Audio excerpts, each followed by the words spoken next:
Guys welcome to my channel. So போன சாப்டர்ல நம்ம என்ன பார்த்தோம் அப்படின்னா, வனவாசத்துக்கு போற பாண்டவர்களுக்கு அக்ஷய பாத்திரம் கிடைக்குது. அது மட்டும் இல்லாம அர்ஜுனனை பெரிய சக்தி வாய்ந்த ஆயுதங்கள் எல்லாமே பெற்று வர சொல்றாரு தர்மர்.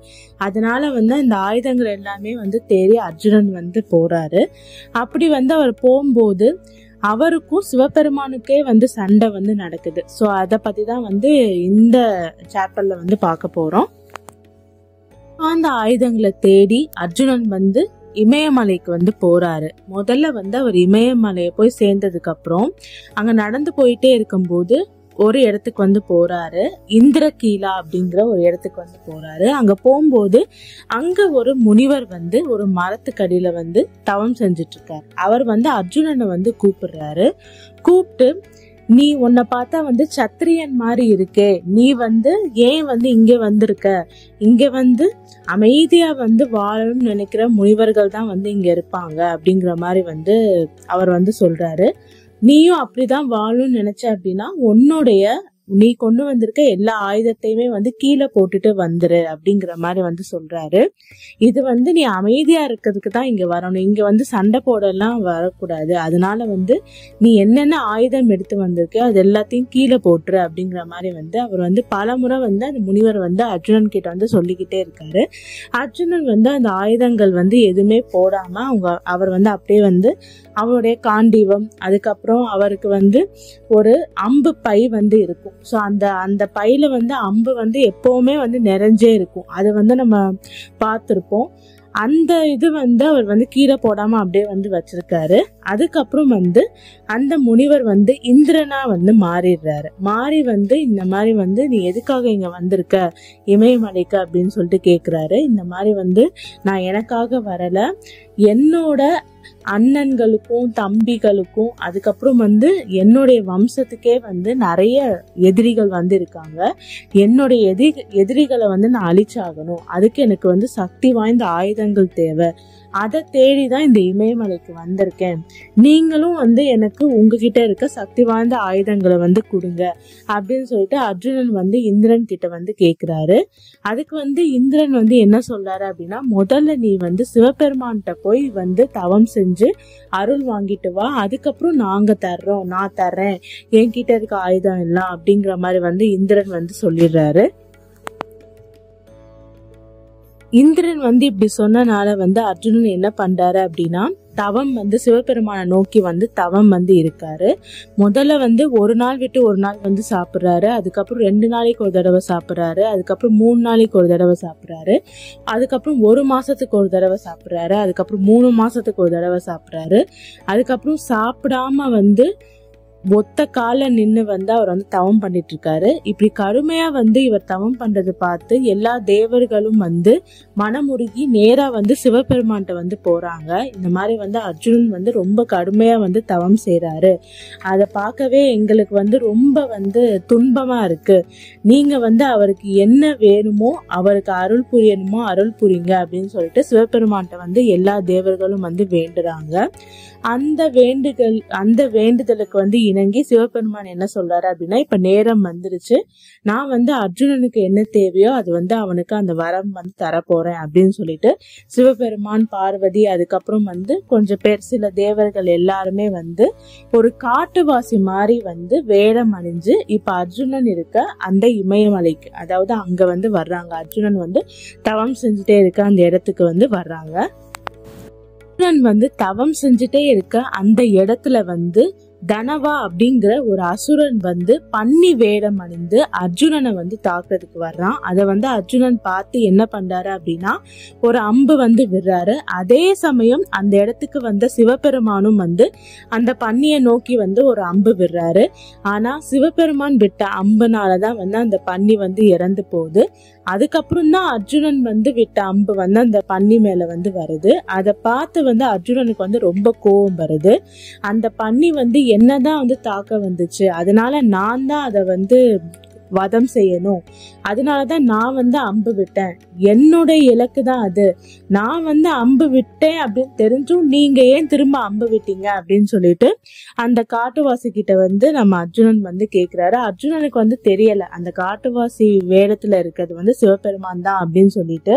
அதுக்கு வந்து சிவபெருமான் என்ன சொல்றாரு அப்படின்னா, எனக்கு என்ன தெரியும், அது வந்து என்ன தாக்க வந்துச்சு அப்படின்னு நினைச்சு நானும் அம்பு விட்டேன், ஆனா நான் விட்ட அம்புலதான் வந்து அது இறந்து போச்சு அப்படின்னு சொல்லிட்டு அந்த காட்டுவாசி வந்து சொல்றாரு. அதை கேட்ட அர்ஜுனனுக்கு வந்து ரொம்ப வந்து கோபம் வருது.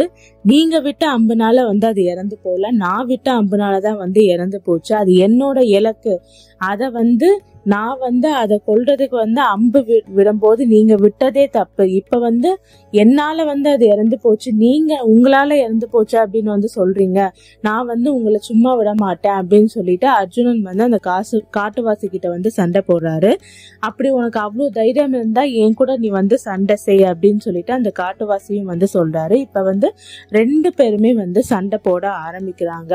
அர்ஜுனனும் வந்து நிறைய அம்புகளை வந்து விடுறாரு. அந்த அம்புகள் எல்லாமே வந்து அந்த காட்டுவாசி கிட்ட போய் அவரை வந்து நெருங்கும் போதே வந்து அந்த அம்புகள் எல்லாம் அப்படியே கீழே எல்லாம் விழுகுது. அர்ஜுனனுக்கு வந்து ஒண்ணுமே வந்து புரியல. அது மட்டும் இல்லாம அர்ஜுனனோட அந்த அம்பு பையில எப்பவுமே வந்து அம்புகள் வந்து நிறைஞ்சே இருக்கும். நம்ம வந்து முன்னாடி இருக்க சாப்டர்ல வந்து பார்த்திருப்போம். அக்னி பகவான் வந்து அது வந்து அர்ஜுனனுக்கு வந்து தர்றாரு. எப்பவுமே அம்புகள் நிறைஞ்சிருக்க மாதிரி வந்து ஒரு பைய வந்து தர்றாரு. அந்த பையில இருக்க எல்லா அம்புமே வந்து தீந்து போகுது. அர்ஜுனனுக்கு எதுவுமே புரியல. ஆனா அந்த காட்டுவாசிக்கு ஒரு சின்ன காயம் கூட வந்து படல. அர்ஜுனனுக்கு வந்து ஒரே குழப்பமா இருக்கு, யாரு இந்த காட்டுவாசினே தெரியல அவருக்கு. அதுக்கப்புறம் அவர் என்ன பண்றாரு அப்படின்னா, அம்பெல்லாம் தீர்ந்ததுக்கு அப்புறம் அவருடைய காண்டீவத்தை வந்து எடுத்து அப்படியே வந்து அந்த காட்டுவாசி தலையிலே வந்து தட்டுறாரு. ஆனா அந்த காண்டீவம் வந்து உடைஞ்சு போயிருது. அதுக்கப்புறம் வந்து அர்ஜுனனுக்கு என்ன பண்றதுனே தெரியல. அதுக்கப்புறம் அந்த சைட்ல இருக்க அந்த காட்டுவாசி என்ன பண்றாரு அப்படின்னா, அர்ஜுனோட முகத்திலே வந்து ஒரு குத்துறாரு. அதுல வந்து அர்ஜுனன் வந்து மயங்கி கீழே விழுந்துடுறாரு. விழுந்ததுக்கு அப்புறம் மயக்கத்துல இருந்து தெளிஞ்சதுக்கு அப்புறம் அர்ஜுனன் வந்து என்ன பண்றாரு அப்படின்னா, ஒரு மண்ணால வந்து ஒரு சிவபெருமான வடிவத்தை வந்து வடிச்சு அதுல வந்து ஒரு மாலை வந்து போடுறாரு. என்ன வந்து இந்த காட்டுவாசிகிட்ட இருந்து என்னை காப்பாத்துங்க அப்படிங்கிற மாதிரி வந்து வேண்டுறாரு. பார்த்தா அந்த மாலை வந்து அப்படியே வந்து அந்த காட்டுவாசியோட கழுத்துல போய் வந்து விழுகுது. அது பார்த்ததுக்கு அப்புறம் தான் வந்து அர்ஜுனனுக்கு தெரியுது அந்த காட்டுவாசி வேற யாரும் இல்ல, சிவபெருமான் தான் அப்படின்னு சொல்லிட்டு. சிவபெருமான் தான் வந்து அந்த காட்டுவாசி வடிவத்துல வந்திருக்காரு அப்படின்னு தெரிஞ்சதுக்கு அப்புறம் அர்ஜுனன் வந்து அவர் கார்ல வந்து விழுகிறாரு. அங்க அவரோட சேர்ந்து வந்த பார்வதியுமே வந்து அவங்களுடைய வடிவத்துக்கு வந்து வர்றாங்க. 2 பேரையுமே வந்து மன்னிப்பு கேட்கிறாரு அர்ஜுனன். அதுக்கு வந்து சிவபெருமான் வந்து, நீ ரொம்ப பலசாலி அப்படிங்கறத வந்து நிரூபிச்சுட்ட, உனக்கு என்ன வரம் வேணுமோ நீ கேளு அப்படிங்கிற மாதிரி வந்து கேக்குறாரு. அதுக்கு அர்ஜுனன் வந்து, முதல்ல என்னை மன்னிச்சிருங்க, நீங்க சிவபெருமானே எனக்கு தெரியல அப்படிங்கிற மாதிரி வந்து அர்ஜுனன் சொல்றாரு. நான் எப்பயோ உன்னை மன்னிச்சுட்டேன், உனக்கு என்ன வேணும் அப்படிங்கிற மாதிரி வந்து அவர் வந்து கேக்குறாரு. அதுக்கு வந்து எனக்கு வந்து சக்தி வாய்ந்த ஆயுதம் தேவை அப்படிங்கிற மாதிரி வந்து அர்ஜுனன் வந்து சொல்றான். அதுக்கு வந்து சிவபெருமான் என்ன சொல்றாரு அப்படின்னா, என்கிட்ட இருக்க சக்தி வாய்ந்த ஆயுதமான பசுபத அப்படிங்கிற ஒரு ஆயுதத்தை வந்து உனக்கு வழங்குறேன். இத வந்து ஒன்ன மாதிரி வந்து சக்தி வாய்ந்த ஒருத்தனோட வந்து நீ எதிர்த்து சண்டை போடும் போது மட்டும்தான் வந்து இது வந்து உபயோகப்படுத்தணும். மற்றபடி உன்னை விட வந்து சக்தி கம்மியா இருக்கனோட வந்து சண்டை போடும்போது இது வந்து உபயோகிச்ச அப்படின்னா இந்த மொத்த உலகமே வந்து அழிஞ்சு போயிரும் அப்படின்னு சொல்லிட்டு சிவபெருமான் வந்து சொல்றாரு. அது மட்டும் இல்லாம அந்த ஆயுதத்தை வந்து எப்படி வந்து உபயோகிக்கணும் அப்படிங்கறது எல்லாமே வந்து அவர் சொல்லி கொடுத்துட்டு அதுக்கப்புறம் வந்து கைலாயத்துக்கு வந்து திரும்ப வந்து போறாரு.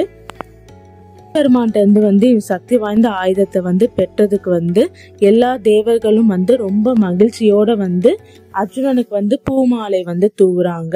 அது மட்டும் இல்லாம அதுக்கப்புறம் வந்து அர்ஜுனனை தேடி வந்து மற்ற தேவர்கள் எல்லாமே, சூரிய பகவான், யமராஜா, அதுக்கப்புறம் இந்திரன், அதுக்கப்புறம் வந்து வாயு பகவான் அப்படின்னு சொல்லிட்டு எல்லா தேவர்களுமே வந்து இப்ப அர்ஜுனனை நோக்கி வந்து வர்றாங்க. முதல்ல வந்து யமன் வந்து இப்ப வந்து என்ன பண்றாரு அப்படின்னா அர்ஜுனன் கிட்ட வந்து பேசுறாரு. உனக்கு வந்து பீஷ்மரை வந்து அழிக்கிறதுக்கான ஒரு ஆயுதம் வந்து நாங்க தரப்போறோம். அது மட்டும் இல்லாம கர்ணன், துரோணாச்சாரியார், அஸ்வத்தாமன் அப்படின்னு சொல்லிட்டு எல்லாரையுமே வந்து அழிக்கிறதுக்கான ஒரு ஆயுதங்களை வந்து உனக்கு வந்து தரப்போறோம் அப்படிங்கிற மாதிரி வந்து சொல்லிட்டு அவர் வந்து என்ன பண்றாரு அப்படின்னா என்கிட்ட இருக்க சக்தி வாய்ந்த ஆயுதமான தண்டா அப்படின்னு சொல்லிட்டு ஒரு ஆயுதத்தை வந்து யமராஜன் வந்து அர்ஜுனனுக்கு வந்து வழங்குறாரு. அதுக்கப்புறம் வாயு பகவான் வந்து வர்றாரு. அவர் வந்து என்ன சொல்றாரு, அவர் வந்து என்ன கொடுக்குறாரு அப்படின்னா வர்ணபசா அப்படிங்கிற ஒரு சக்தி வாய்ந்த ஒரு ஆயுதத்தை வந்து தர்றாரு. அர்ஜுனனுக்கு தந்து இந்த ஆயுதத்தை எதிர்த்து யமராஜனாலே வந்து சண்டை போட முடியாது, அந்த அளவுக்கு வந்து இது சக்தி வாய்ந்த ஆயுதம் அப்படின்னு சொல்லிட்டு அவர் வந்து தர்றாரு. அதுக்கப்புறம் வந்து குபேரர் வந்து என்ன பண்றாரு அப்படின்னா அண்டர் டர்னா அப்படின்னு சொல்லிட்டு அவர்கிட்ட இருக்க சக்தி வாய்ந்த ஒரு ஆயுதத்தை வந்து அர்ஜுனனுக்கு வந்து தர்றாரு.